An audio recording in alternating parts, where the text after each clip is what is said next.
Hello everyone, सभी को नमस्ते, सभी को गुड मॉर्निंग, सभी को गुड इवनिंग। आज हम पढ़ने वाले हैं एपी चैप्टर का सबसे पहला topic nth term of AP. ठीक है, इसमें फॉर्मूला क्या होता है वो हम देखेंगे। ठीक है, और ये फॉर्मूले को अप्लाई कैसे करते हैं और इस पे क्वेश्चंस कैसे बनते हैं, हम उस पे बेस पीओक्यूज देखेंगे। ठीक है, सबसे पहले समझते हैं कि ये nth टर्म का फॉर्मूला कहाँ से आता है। ठीक है, जैसे हम जो एपी होती है हमारी, एपी में जो पहला टर्म होता है, हम जो एपी लिखते हैं कैसे, जनरली कैसे लिखते हैं, ए लिखते हैं, ए प्लस डी लिखते हैं, तीसरा लिखते हैं ए प्लस 2d, ऐसे सो ऑन। ठीक है, इसका मतलब है जैसे पहला टर्म देख रहे हैं, पहला टर्म ने केवल ए लिखा है, इसमें डी है नहीं है। ठीक है, ऐसे जो दूसरा टर्म लिखा गया है वो क्या लिखा गया है, ए प्लस डी। जब फर्स्ट टर्म लिख रहे थे, कौन सा टर्म लिख रहे थे, फर्स्ट केवल ए लिखे थे। जब सेकंड लिखा गया है तो उसमें देखो डी कितना है, केवल 1d है। कितना है, 1d। ऐसे जो तीसरा टर्म लिखा गया है ए प्लस 2d, क्या लिखा गया है, 2d। तो इसमें d कितना है, 2 है, 2 टाइम्स है। ठीक है, ऐसे अगर तीसरा टर्म लिखेंगे तो कितना लिखेंगे, चौथा टर्म a प्लस 3d। तो ये अगर टर्म कौन सा है, फोर्थ है। टर्म तो हमने फोर्थ लिखा है, लेकिन इसमें d कितना आ रहा है, d जो आ रहा है 3d आ रहा है। कितना आ रहा है, 3d। ठीक है, तो ऐसे हम इसको अगर समझ सकते हैं, अगर इस एपी में टोटल नंबर ऑफ कितने टर्म्स हैं, n टर्म्स हैं। कितने टर्म्स हैं, n टर्म्स हैं। तो जो nth पोजीशन पे टर्म होगा, nth टर्म जो होगा nth पोजीशन पर, उसको लिखने के लिए सबसे पहले तो हम क्या लिखेंगे, a लिखेंगे प्लस जो जितना टर्म है, जिस पोजीशन का टर्म लिख रहे हैं उसमें से एक कम डी आ रहा है। कितना डी आ रहा है, एक कम। जैसे पहले में एक भी डी नहीं है, 0d है। दूसरे टर्म में 1d है, तीसरे टर्म में 2d है, ऐसे चौथे टर्म में 3d, पांचवें टर्म में 4d। तो ऐसे nth टर्म में कितना डी आएगा, अगर total number of term n है तो जो डी आएगा n में से एक कम, n-1d। तो जो nth टर्म का फॉर्मूला आ जाता है, क्या आता है, a प्लस n-1d। इसको लिखने का तरीका क्या होता है, जिस पोजीशन का टर्म है नीचे लिखेंगे an equal to a plus n-1 into d. ठीक है, अब एक चीज समझते हैं, जो हमने डी लिखा है, ए लिखा है, एन क्या है। ठीक है, ए हमारा फर्स्ट टर्म होता है। ठीक है, ये जो डी है ये कॉमन डिफरेंस होता है। डी क्या होता है हमारा, common difference. Common difference, common difference मतलब जो लगातार टर्म बढ़ रहे हैं, आगे सीरीज बढ़ रही है, उसमें क्या जोड़ किया क्या घटा के, एक कांस्टेंट नंबर जो जोड़ घटा के बढ़ रहा है, वही हमारा क्या कहता है, कांस्टेंट कॉमन डिफरेंस। ये पॉजिटिव भी हो सकता है, ये नेगेटिव भी हो सकता है। ये जो डी निकालने की क्या क्या करना पड़ता है, डी निकालने के लिए कोई भी दो टर्म लगातार पकड़िए, आप एपी का कोई दो लगातार टर्म पकड़िए, उसमें से आप जैसे दूसरे को पकड़े, उससे पिछले टर्म को घटा देंगे तो आपकी किसकी वैल्यू आ जाएगी, डी की वैल्यू आ जाएगी। जैसे आप डी निकालना है तो आपने 3 और 4 पकड़ा, तो a4 माइनस a3 कर देंगे, उससे आपकी किसकी वैल्यू आ जाएगी, डी। कोई दो लगातार टर्म पकड़ेंगे, उसमें से बाद वाले से पहले वाले को घटा देंगे, किसकी वैल्यू आ जाएगी, कॉमन डिफरेंस की। जैसे a5 माइनस a4 करेंगे तो भी क्या आ जाएगा, डी आ जाएगा। ठीक है, इतनी बात समझ में आई। अब एक देखते हैं जैसे एन कैसे, अगर किसी किसी एपी में आपको 100 टर्म निकालना है, कौन सा निकालना है, 100 टर्म, मतलब 100वां टर्म निकालना है, तो ए तो लिखा जाएगा प्लस डी कितने टाइम्स लिखा जाएगा, जिस पोजीशन का टर्म कहेगा उससे एक कम डी, 99d। इतनी बात समझ में आई। ठीक है, जैसे आपसे कहा जाए 35th टर्म, मतलब 35वां टर्म, ए लिखोगे प्लस जिस पोजीशन का टर्म कहेगा उससे एक कम, 34d।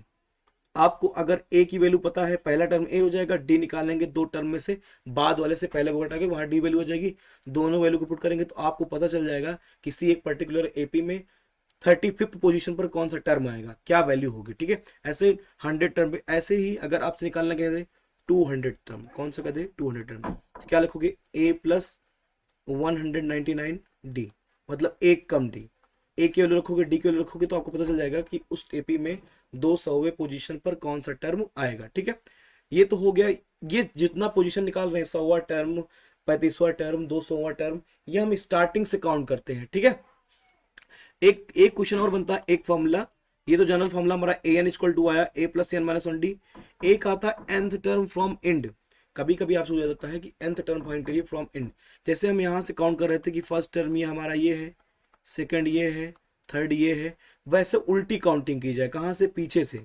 जो लास्ट में लिखा गया है, जो nth टर्म है, फिर an-1 है, यहाँ पे an-2 है, मतलब पीछे से काउंटिंग की जाए। पहला टर्म लास्ट वाले को माना जाए, उससे वाले को 2, फिर उसके बाद वाले 3। तो पीछे से पोजीशन निकालने के लिए, कोई टर्म निकालने के लिए किसी पोजीशन का, उसका फॉर्मूला क्या होता है, उसका फॉर्मूला होता है कि an फ्रॉम लास्ट, लास्ट निकाल रहे हैं। जो पहले इसमें पहला टर्म ए लिखते थे, यहाँ पे ए लिखा गया है, यहाँ भी क्या लिखा गया है, ए लिखा गया है, यहाँ भी ए लिखा गया है। तो वहां पे जो पहला टर्म होगा वही क्या हो जाएगा, जो इस एपी का, नॉर्मल एपी का जो लास्ट टर्म होगा, फ्रॉम लास्ट के लिए पहला टर्म हो जाएगा, तो यहाँ पे एल आ जाएगा। और जो कॉमन डिफरेंस पहले 2-1 कर रहे थे, 3-2 कर रहे थे, 4-5 कर रहे थे, इस बार इधर से उल्टा सब्ट्रैक्ट करेंगे, तो यहाँ पे ये जो पहले यहाँ पे प्लस आ रहा था, यहाँ क्या आ जाएगा, माइनस आ जाएगा, एल माइनस, बाकी वही रहेगा n-1 d। तो ये क्या हो जाएगा, an मतलब nth पोजीशन का टर्म फ्रॉम लास्ट, या फिर एंड, फ्रॉम एंड बोले या फिर फ्रॉम लास्ट बोले, दोनों में फॉर्मूला ही लगा रहा है। लास्ट वाला टर्म लिखना है, फिर जितने जिस पोजीशन का टर्म का है एन की वैल्यू वो हो जाएगी। कॉमन डिफरेंस स्टार्टिंग से जैसे हमेशा निकालते हैं वही निकालेंगे। तो यहाँ हमने दो फॉर्मूला पढ़ा है, nth टर्म फ्रॉम लास्ट या फिर and, nth term from starting. ठीक है, लिखने का तरीका समझ में आया।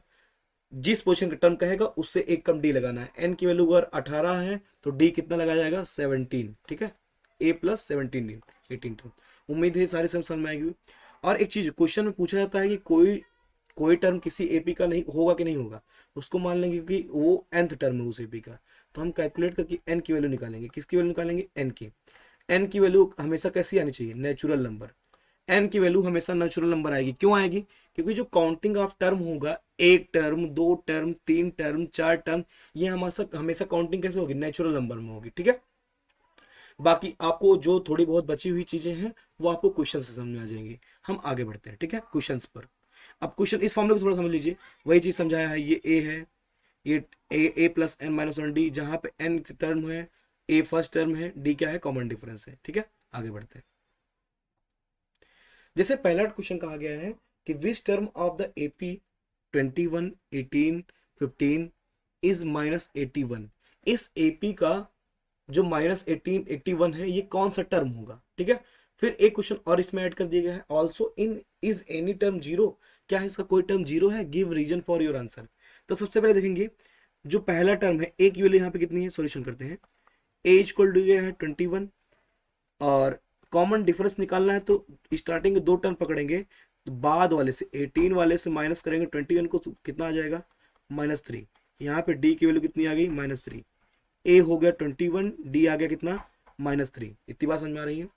अब ये जो -81 है, इस एपी का टर्म होगा कि नहीं होगा, हमें तो नहीं पता है, तो हम मान लेते हैं कि let -81 is its nth term.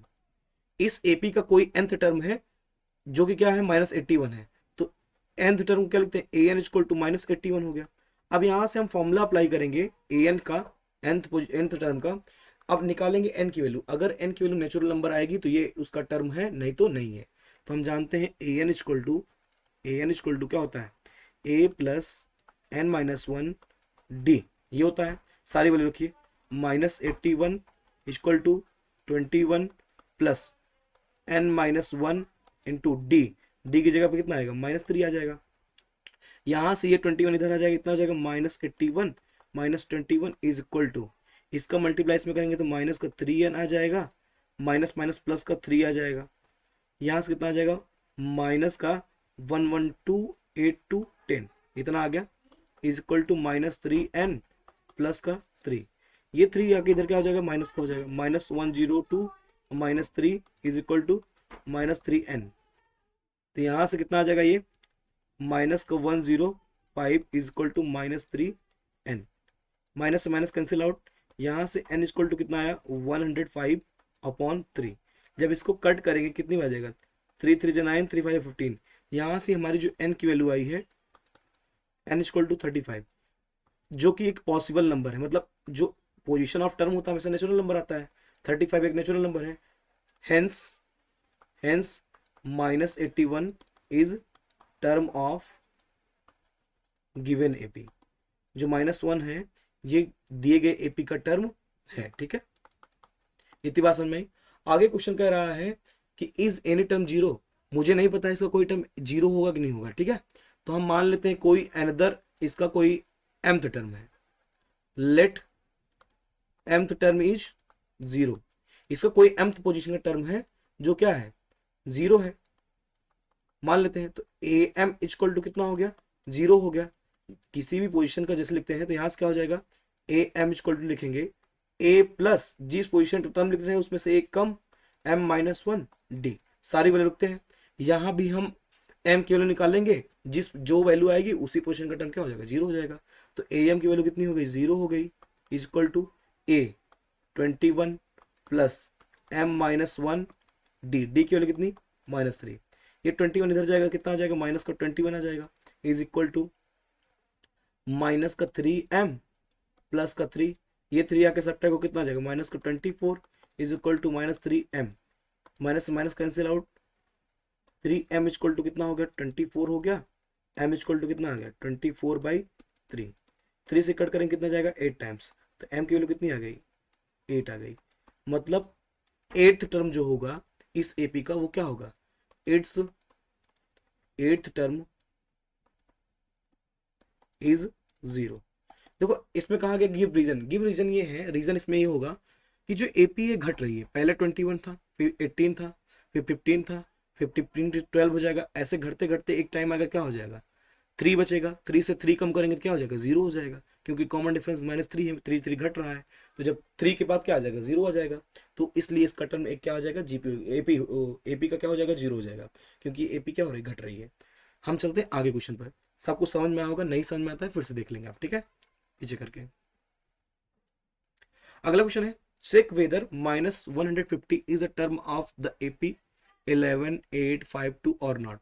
आपको चेक करना है कि जो -150 है इस एपी का टर्म है कि नहीं। सबसे पहले मान लेते हैं let -150 is its nth term, कौन सा टर्म है, nth टर्म है। जो -50 इसका कोई nth टर्म है, ठीक है। अगर n की वैल्यू नेचुरल आएगी तो ये टर्म इसका है, नहीं तो नहीं है, ठीक है। तो यहाँ पे a की वैल्यू कितनी है, a की वैल्यू 11 है, d की वैल्यू निकालने के लिए बाद वाले टर्म से उससे पहले वाले टर्म घटा देंगे, कितना आ जाएगा, ये भी माइनस का 3 आ जाएगा, d की वैल्यू कितनी होगी, -3, a कितना है, 11 है। और यहाँ पे हम जानते हैं कि ए एन इक्वल टू होता है ए एन। अब अगर nth टर्म ये है तो ए एन की वैल्यू कितनी है, माइनस का 150 है, माइनस का 150 है कि नहीं है, दिख रहा है कि नहीं दिख रहा है ना। तो ए एन इक्वल टू क्या होता है, A plus N minus one D, A N की वैल्यू कितनी हो गई, -150 इज इक्वल टू ए की जगह पे 11 plus N minus one, d की वैल्यू कितनी हो गई, माइनस का 3। यहाँ से -150 इधर आ जाएगा, माइनस का 11 इक्वल टू -3 इंटू एन करेंगे तो -3n आ जाएगा, -1 टू -3 करेंगे कितना आ जाएगा, प्लस का 3 आ जाएगा, ये कितना आ जाएगा, माइनस का 161 आ जाएगा, is equal to -3n plus का 3। ये 3 आके इधर आ जाएगा माइनस का, तो माइनस का 161 -3 इज इक्वल टू -3n। इसको जब ऐड करेंगे कितना आ जाएगा, माइनस का 164 equal to -3n, minus minus cancel, minus minus cancel, यहाँ से 3n इक्वल टू कितना आ गया, 164। तो n इक्वल टू कितना आ जाएगा, 164 अपॉन का 3। देखो इसको 3 से डिविजिबल है कि नहीं। अब जब इसको 3 से डिवाइड करेंगे, पहले 3 से डिविजिबिलिटी के लिए आप चेक करते हैं सम ऑफ डिजिट डिविजिबल होना चाहिए, 6 1 7 7 4 11, 11 डिविजिबल नहीं है। इसको जब काटेंगे 3 5 जो 15 जाएगा, कैरी 1 बचा, ये बचेगा 14, तो 14 3 5 3 4 12 बचे कितना 2, 3 6 18 6 6 6 6। तो n जो आ रहा है ये एक नेचुरल नंबर नहीं आ रहा है, क्या नहीं आ रहा है, नेचुरल नंबर नहीं आ रहा है। सो -150 is not term of given AP. अगर ये नेचुरल नंबर आता तो होता, ये तो नहीं, तो नहीं है, ठीक है, गिवन एपी, ठीक है। उम्मीद है समझ में आया होगा, आगे बढ़ते हैं। अगला क्वेश्चन दिया गया है, if the third term and the ninth term of an AP are 4 and -8 respectively, मतलब इसका जो किसी एपी का जो तीसरा टर्म है 4 है, नौवा टर्म कितना है, -8 है, then which term of this AP is 0। सबसे पहले हम जो दिया गया है उसके थ्रू ए और डी निकालेंगे, फिर उसके बाद हम पता करेंगे कौन सा टर्म इसका 0 है। तो थर्ड टर्म बोला, जिस पोजीशन टर्म कहेगा उससे एक कम डी लेंगे। थर्ड टर्म क्या दिया गया है, third term is equal to दिया गया है 4। थर्ड टर्म मतलब a प्लस टू डी, कितना हो गया a plus two d is equal to 4। एक इक्वेशन ये हो गई, इक्वेशन फर्स्ट। ठीक, ऐसे नाइन्थ टर्म दिया गया है, क्या दिया गया है, नाइन्थ टर्म इक्वल टू कितना दिया गया है, माइनस का 8। नाइन टर्म लिख रहे हैं तो कौन सा लिखेंगे, a प्लस कितना डी, बोलो 8d, एक कम डी, ठीक है ना, माइनस 8। ये हो गया सेकंड इक्वेशन। अब जैसे linear equation two variable question solve करते हैं एक्स वाई में, ऐसे ए और डी में सॉल्व करेंगे। तो इसमें से हम निकालेंगे किसकी, ए और डी की वैल्यू, फिर उसके बाद हम पता करेंगे कौन सा टर्म इसका जीरो है। तो इक्वेशन सेकंड से इक्वेशन फर्स्ट को क्या करते हैं, सब्ट्रैक्ट, क्योंकि ए सेम है, 8 से 1 कट जाएगा, डी की वैल्यू आ जाएगी। तो ये आ जाएगा 8d माइनस का 2d equal to minus 8 minus 4। तो यहाँ आ जाएगा माइनस का 12, इधर आ जाएगा 6d। तो d इक्वल टू आ जाएगा, इधर कट करेंगे तो माइनस 2 आ जाएगा, कितना आ जाएगा, माइनस 2। अब d माइनस 2 आ गया, putting d in equation first. Equation first में रखेंगे तो d a plus 2 into minus का 2 इक्वल टू कितना, 4। तो यहाँ से a minus 4 equal to 4, a equal to कितना आ जाएगा, 8 आ गया। अब आपको पास a पता है, मतलब पहला टर्म पता है और कॉमन डिफरेंस पता है, तो मान लेते हैं let its nth term is 0, मतलब an इक्वल टू कितना हो गया, 0। nth टर्म an दी होता है, फॉर्मूला होता है an equal to a plus n minus 1 into d. an की वैल्यू 0, a की वैल्यू कितनी, 8 प्लस n माइनस 1, n ही निकालना है कौन सा टर्म, ठीक है, नंबर ऑफ टर्म पूछ रहा है कौन सा टर्म। तो d कितना है, माइनस 2 है, यहाँ से 8 इधर जाएगा तो minus 8 equal to minus 2 into n, minus 2n आ जाएगा, माइनस 2 इंटू माइनस 1 कितना हो जाएगा, प्लस का 2 हो जाएगा। तो यहाँ से 2 इधर सब्ट्रैक्ट करेंगे, इधर आके तो माइनस 10 हो जाएगा, ये minus 2n, n minus minus cancel, यहाँ से 2n इक्वल टू कितना आ गया, 10 आ गया, n इक्वल टू कितना आ जाएगा, 10/2 मीन्स 5। तो n इक्वल टू कितना आ गया, 5। तो जो ए पी है इसका जो फिफ्थ टर्म होगा क्या होगा, 0 होगा। फिफ्थ टर्म क्या हो जाएगा, इसका 0 हो जाएगा। ठीक है, समझ में आगे बढ़ते हैं। इस क्वेश्चन में कहा गया है which term of the AP 3, 15, 27, 39 will B 132 more than it's 54th term. कह रहा है इस एपी का कौन सा टर्म होगा जो इसके 54th टर्म से 132 ज्यादा होगा। तो मान लेते हैं कोई इसका nth टर्म है, let its nth term is 132 more than 54th। इस एपी का कोई nth टर्म है जो इसके 54वें टर्म से कितना ज्यादा है, 132। ठीक है, पहले लिख लेते हैं वैल्यू, a इक्वल टू दिया गया है 3, d इक्वल टू करेंगे तो 15 माइनस 3 करेंगे तो कितना आ जाएगा, d इक्वल टू कितना आ जाएगा, 12 आ जाएगा। ये d आ गया, ये a आ गया। अब हम अकॉर्डिंग टू क्वेश्चन चलते हैं कि जो an है, nth टर्म है, वो कितना है, 54th टर्म प्लस 132 है। nth टर्म जो है 54 टर्म से कितना ज्यादा है, 132। nth टर्म ना, तो यहां से क्या लिखेंगे, a plus n minus 1 d is equal to 54 term लिखना तो कितना लिखेंगे, a प्लस 53d, एक कम d लिखे ना, 53d प्लस 132। सारी वैल्यूज को पुट करिए, n की वैल्यू निकालिए, उससे पता चल जाएगा कि कौन सा टर्म इसके 54 टर्म से 132 ज्यादा है। a की वैल्यू कितनी है, 3 है, प्लस n माइनस 1, d की वैल्यू कितनी है, 12 है, equal to 3 plus 53 into 12 plus का 132। ठीक है, इतनी बात समझ में आई। 3 इधर आके सब्ट्रैक्ट हो, 3 3 कैंसिल आउट हो गया, यहाँ से कितना बचेगा। तो अब इसमें देखो पूरे में 12 कॉमन है क्या, देखते हैं। ये लिखा गया है 12 into n minus 1 is equal to, देखो इसमें से 12 अगर कॉमन लेंगे तो यहाँ बचेगा 53 प्लस इसमें से 12 कॉमन लेंगे, 12 वन जब 12 वन जब 11, तो 11 इंटू 12 क्या होता है, 132 होता है। 12 से 12 काट दिए तो बचा क्या, n minus 1 is equal to, इसको जब ऐड करेंगे तो 314 हो जाएगा, 5.6 हो जाएगा, तो n इक्वल टू कितना आ जाएगा, 65। ठीक है, तो इसका जो 65th टर्म होगा, 65th term will be will be 132 more than it's 54th। मतलब जो 65वां टर्म होगा इस एपी का वो 54वें टर्म से कितना ज्यादा होगा, 132। ठीक है, उम्मीद है समझ में होगा। आगे बढ़ते हैं। ऐसे क्वेश्चन पूछे जाते हैं। ये जो सारे क्वेश्चन में रखे हैं सारे क्वेश्चन पीवाईक्यूज है, ठीक है, सब पेपर में पूछे गए हैं। ठीक है, कह रहा है how many multiples of 4 lie between 10 and 250। ऐसे क्वेश्चंस बहुत पूछे जाते हैं, multiple of 3, multiple of 4, multiple of 5, multiple of 7, multiple of 9, multiple of 11। ऐसे बहुत सारे क्वेश्चन बनते हैं। मैंने एक क्वेश्चन लिया है, एक क्वेश्चन मैं आपको सॉल्व करना सिखा रहा हूँ, इससे आपको सारे क्वेश्चन आपसे बन जाएंगे। ठीक है, जैसे आपको दिया गया है कि 10 और 250 इसके बीच में कितने मल्टीपल्स होंगे, चार के, चार से डिविजिबल नंबर्स। तो आपको सबसे पहले जो लोअर रेंज होगी उसके जस्ट बाद देखना है कि आपसे आपका जो नंबर दिएगा उससे कौन डिविजिबल है। तो सबसे पहला जो नंबर 4 से डिविजिबल होगा वो कौन होगा, 12 होगा। तो मतलब जो एपी बनेगी, ए की वैल्यू कितनी आएगी, 12।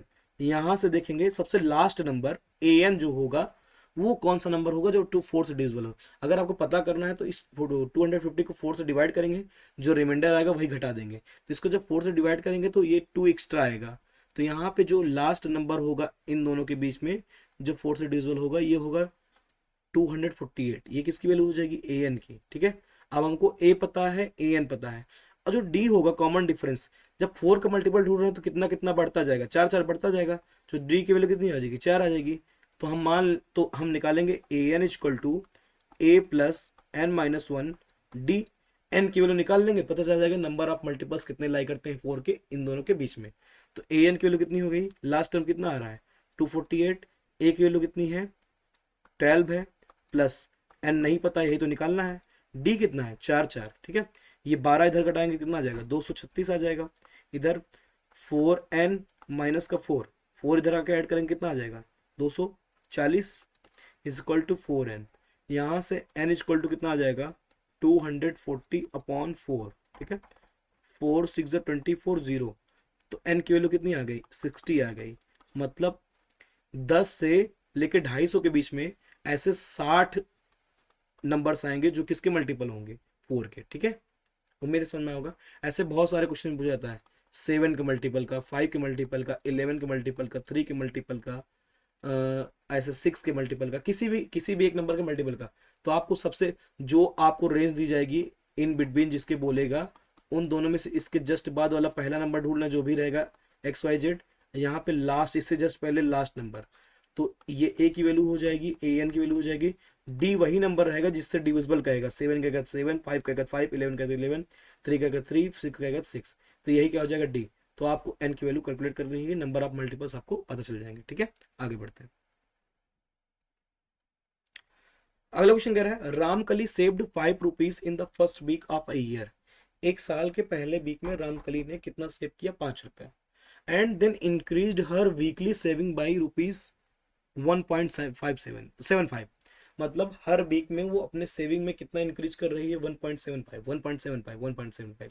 कह रहा है इन द nth वीक, किसी nth वीक में हर weekly saving becomes rupees 20 rupees 75 पैसे। ठीक है, मतलब इतना रुपया किसी nth वीक में इतना रुपया होगा टोटल। तो हमको पता है कि अगर पहला जो सबसे पहली सेविंग होगी वो एपी की कौन सी वैल्यू हो जाएगी, ए की वैल्यू हो जाएगी। ए की वैल्यू 5 हो गई। अब कितना कितना बढ़ रहा है, बढ़ हर साल हर वीक में कितना रहा है 1.75। तो ये कॉमन डिफरेंस हो गया 1.75। ठीक है, और लास्ट में एन तो नहीं पता है कौन से वीक में हुआ, यही तो पता करना है। अब जो ए एन लास्ट जो सेविंग हुई उसकी कितनी हो गई 20.75। तो हम ए एन का फॉर्मूला लगाएंगे। समझ में एपी कैसे फॉर्म हो रहा है, सबसे पहले वीक में 5 रुपया बचा है उसने, हर बार बढ़ा कितना रही है 1.75 1.75, और किसी nth वीक में 20.75 हो गया। तो हम जानते हैं कि ए एन इक्वल टू होता है A plus N minus one D. यही एन निकालना, सारी वो लिखो 20.75 इज इक्वल टू ई कितना हो जाएगा ए 5 हो जाएगा, plus N minus one d की वैल्यू कितनी है 1.75।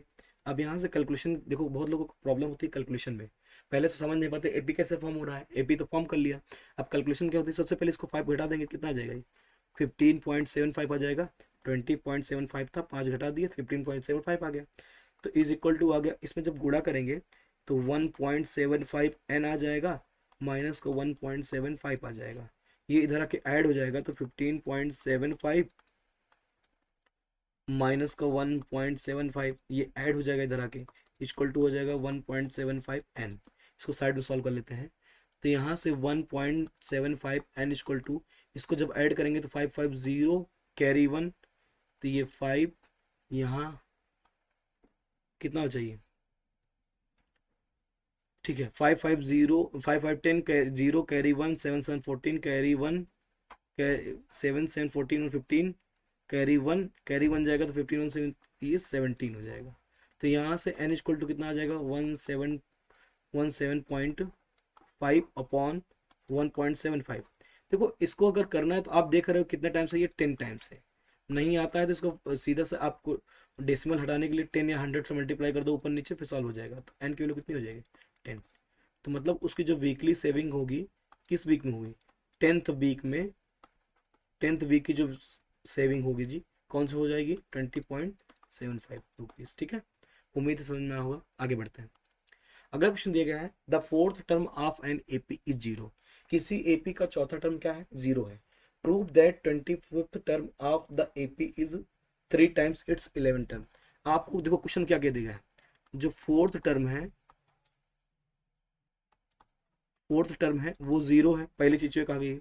दूसरी चीज कही गई है कि प्रूव दैट, आपको प्रूफ क्या करना है, टू प्रूव करना है कि 25th टर्म जो है वो कितना है, 3 टाइम्स है 11th टर्म। ठीक है, तो सबसे पहले लिखेंगे अगर फोर्थ टर्म जीरो है तो क्या लिखेंगे इसको, a plus 3d equal to zero, a equal to कितना हो जाएगा माइनस का 3d। ठीक, अब यहां से प्रूफ क्या करना है, a plus 24d equal to 3 times a plus 10d, इसको प्रूफ करना है इक्वल। ठीक है, देखिए इसको एक करने का तरीका ये भी है कि हम जो a की वैल्यू माइनस 3d निकाले हैं उसको एक ही जगह पर रख दे, LHS और RHS बराबर हो जाए तो भी प्रूफ हो जाएगा 25th term is equal to 3 times 11 term. ठीक है, वही करते हैं, putting a equal to minus 3d both side. ठीक है, तो यहाँ कितना आ जाएगा माइनस 3d प्लस का 24d is equal to 3 times minus 3d plus का 10d, यहां से कितना आ जाएगा ये 21d is equal to 3 into minus 3d plus का 10d, कितना आ जाएगा प्लस का 7d, जब इसको मल्टीप्लाई करेंगे कितना आ जाएगा 21d is equal to 21d। इसका मतलब LHS और RHS क्या आ रहा है, बराबर आ रहा है, LHS is equal to RHS। ठीक है, hence proved that 25th term is equal to 3 times 11th। ठीक है, आगे बढ़ते हैं, अगला क्वेश्चन दिया गया which term of the progression 20, 19 whole number 1/4, 18 whole number 1/2 so on is the first negative term. आपको बताना है इस एपी का कौन सा टर्म होगा जो सबसे पहला नेगेटिव टर्म होगा। सबसे पहले देखो इस एपी का टर्म नेगेटिव आएगा, क्यों आएगा, क्योंकि ये जो एपी है घट रही है। ठीक है, तो हम मान लेते हैं it's nth term is first negative term. ठीक है, इसका मतलब जो an जो है ये नेगेटिव है, कैसा है, नेगेटिव है। an नेगेटिव होने का मतलब है कि जो an की वैल्यू आएगी वो किससे छोटी होगी, जीरो से। ठीक है, अब an का फॉर्मूला हम जानते हैं कि an का फॉर्मूला जो होता है a plus n minus 1 into D, जो कि किससे छोटा होना चाहिए, जीरो से। अब इस इनइक्वालिटी में देखो ये क्वेश्चन नहीं है, इनइक्वालिटी है। ठीक है, इस इनइक्वालिटी में हम सारी वैल्यूज को पुट करेंगे और निकालेंगे n की वैल्यू। n की वैल्यू चाहे फ्रैक्शन आएगी चाहे जो भी आएगी, एन ग्रेटर देन समथिंग या फिर एन लेस देन समथिंग आएगा। अगर लेस देन आएगा किसी नंबर से तो उससे जस्ट पहला वाला नेचुरल नंबर कंसीडर कर लेंगे, वही टर्म सबसे पहला नेगेटिव नंबर होगा। अगर एन ग्रेटर देन किसी नंबर से आएगा समथिंग, तो उसके जस्ट इस नंबर के जस्ट बाद वाला नेचुरल नंबर जो होगा वही पोजीशन नंबर सबका कौन हो जाएगा, फर्स्ट नेगेटिव टर्म हो जाएगा। तो सारी वैल्यू को पुट करते हैं। ए की वैल्यू कितनी है, 20 है, प्लस n-1। डी की वैल्यू कितनी है, डी नहीं पता है, इसको लिखेंगे 19 होल नंबर 1/4 माइनस 20। इसको सॉल्व करेंगे कितना आएगा, ये 19 4 76, ये 77, 77/4 माइनस 20। जब सॉल्व करेंगे कितना आ जाएगा 70, इसका एलसीएम आएगा कितना 4, तो 77 माइनस 80, तो ये आ जाएगा माइनस का 3/4। तो इसका डी की वैल्यू कितनी है, -3/4, तो यहाँ आ जाएगा -3/4, क्या हो जाएगा लेस देन 0। ठीक है, यहाँ से जब सॉल्व करेंगे तो 20 माइनस का 3n/4 प्लस 3/4 लेस देन 0। इस 3/4 को सॉल्व करेंगे 20 के साथ कितना आ जाएगा, जब -3n/4 प्लस 20 प्लस का 3/4 लेस देन 0। इन दोनों का जब एलसीएम लेंगे तो एलसीएम कितना आ जाएगा, 4 आ जाएगा। ये 80 plus 3 plus -3n/4 less than क्या आ जाएगा 0। अब यहाँ से एक चीज देखेंगे, ये आ जाएगा कितना -3n/4, इसको सेपरेट लिखते हैं। ठीक,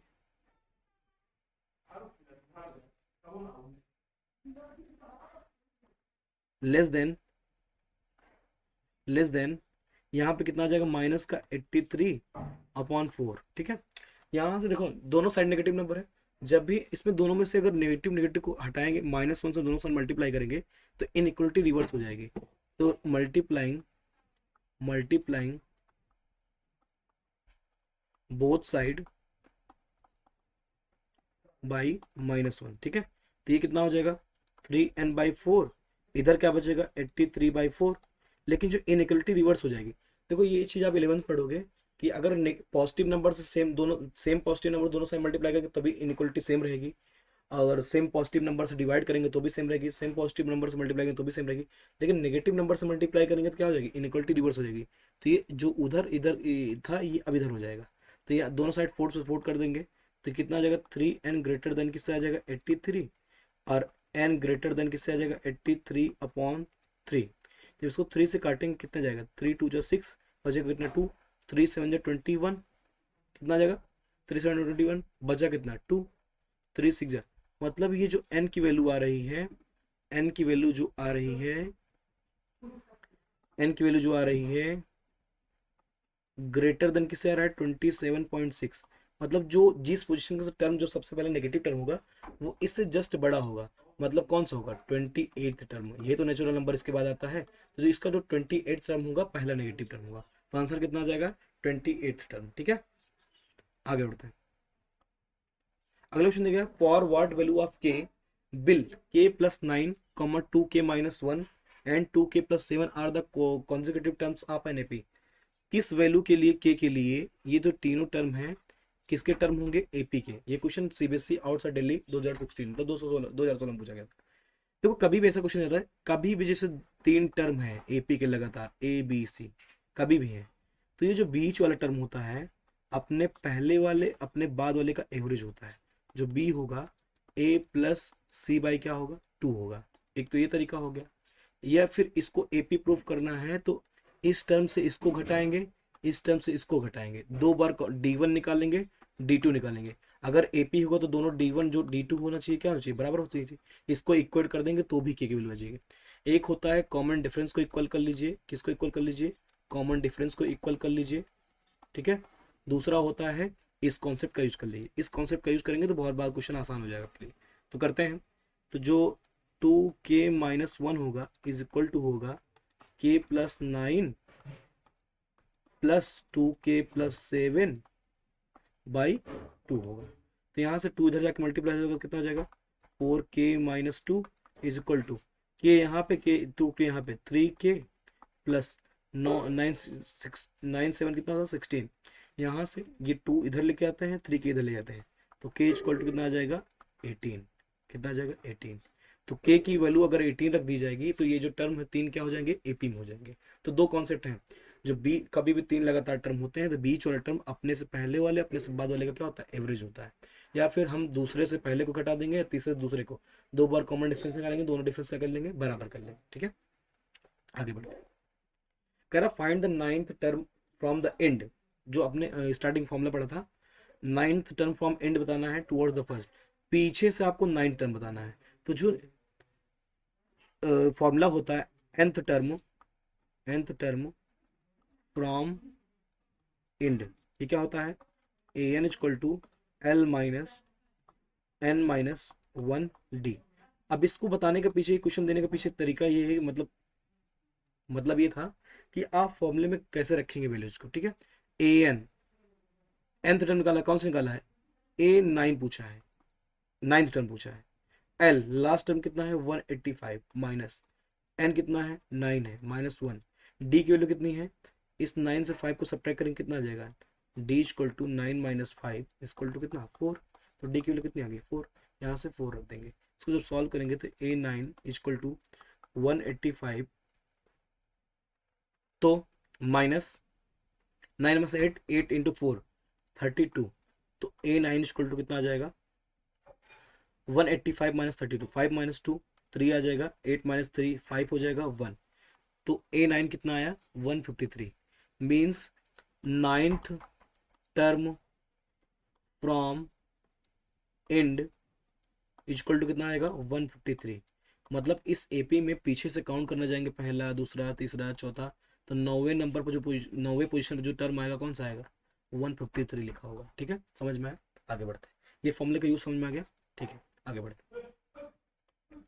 कह रहा which term of the sequence 114 109 104 is the first negative. Same to same पिछला क्वेश्चन जैसे है, ज्यादा समझाऊंगा नहीं।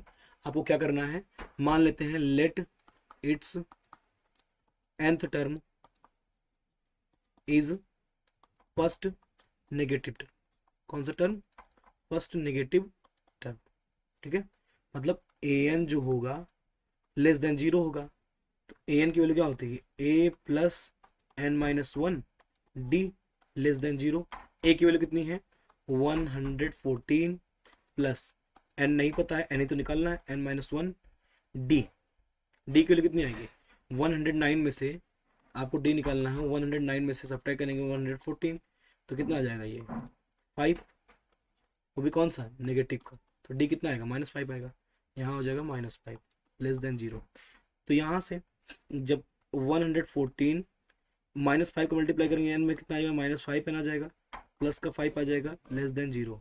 यहाँ से 119 -5 n less than 0, adding 5 n both side. देखो इसमें ये इक्वलिटी नहीं है, डायरेक्ट सब कुछ जाता नहीं है, रिजल्ट वही आता है लेकिन डायरेक्ट सब कुछ नहीं जाता। तो एडिंग 5 एन बोथ साइड करेंगे, क्या करेंगे बोथ साइड। जब बोथ साइड कर इधर 5 एन ऐड करेंगे तो माइनस का 5 एन प्लस का 5 एन खत्म हो जाएगा, तो बचेगा 119 लेस देन 5 एन। यहाँ से एन इक्वल टू कितना, सॉरी एन ग्रेटर देन किससे आएगा 119 अपॉन 5। इसे जब सॉल्व करेंगे कितना है 5 2 10, बचा 1, 5 3 15, बचा कितना 4, 5 8 40। जो n की वैल्यू आई n ग्रेटर देन 23.8 आया, इसका मतलब जो n की वैल्यू होगी नेचुरल नंबर होगी जस्ट आफ्टर 23.8, तो कौन सा आता है n इक्वल टू कितना हो जाएगा 24। मतलब इसका जो 24th टर्म होगा वो ये क्या हो जाएगा फर्स्ट नेगेटिव टर्म। ठीक है, उम्मीद है समझ में होगा। ये क्वेश्चन हमेशा पूछा जाता है, इसका एक क्वेश्चन हमेशा पूछा जाता है। ठीक है, आगे बढ़ते हैं।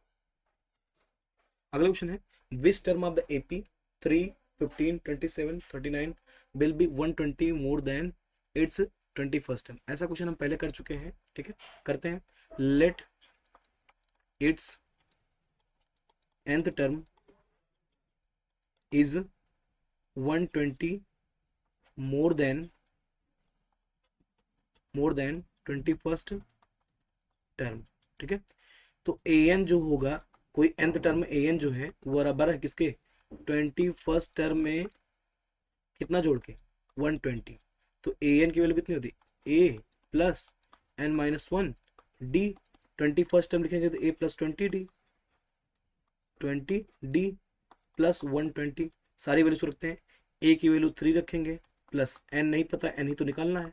d कितना है, 15 में से 3 12 सब्ट्रैक्ट करेंगे, d इक्वल टू 15 माइनस 3 करेंगे तो d कितना आ जाएगा, 12 आ जाएगा। तो यहाँ से कितना आ जाएगा, 12 आ जाएगा, is equal to a 3 plus 20 into 12 plus का 120। अब यहाँ से देखो ये 3 इधर आके सब्ट्रैक्ट हो तो दिक्कत कैंसिल आउट हो जाएगा, तो n माइनस 1 इंटू 12 है। इधर देखो इसमें 12 है, इसमें भी 12 है, 12 कॉमन ले लेंगे तो बचेगा 20 प्लस का 10, 12 से 12 cancel, n minus 1 equal to कितना आ गया, 30, n इक्वल टू कितना आ गया, 31। मतलब इस एपी का जो 31st टर्म होगा वो इसके 21वें टर्म से कितना ज्यादा होगा, 120 ज्यादा होगा। It's 31st term will be 120 more than 21st term. ठीक है, उम्मीद समझ में होगा, आगे बढ़ते हैं। यहाँ हमारा लेक्चर एंड होता है। अगर आपने पूरा हमारे लेक्चर को देखा है तो आप हमारे चैनल को सब्सक्राइब कर लीजिए, क्योंकि इस चैनल से आपको हर रोज आपके सिलेबस से मैथमेटिक्स क्लास 10 से टॉपिक वाइज लेक्चर्स अपलोड किए जाते हैं आपके लिए। ठीक है, जिसमें कॉन्सेप्ट कराया जाता है और क्वेश्चंस कराए जाते हैं पीवाईक्यूज विद प्रॉपर अप्रोच, कैसे आप तरीके से कम समय में अच्छे से क्वेश्चन को सॉल्व कर सकते हैं। ठीक है, तो हम लेक्चर को एंड करते हैं। Thank you for watching.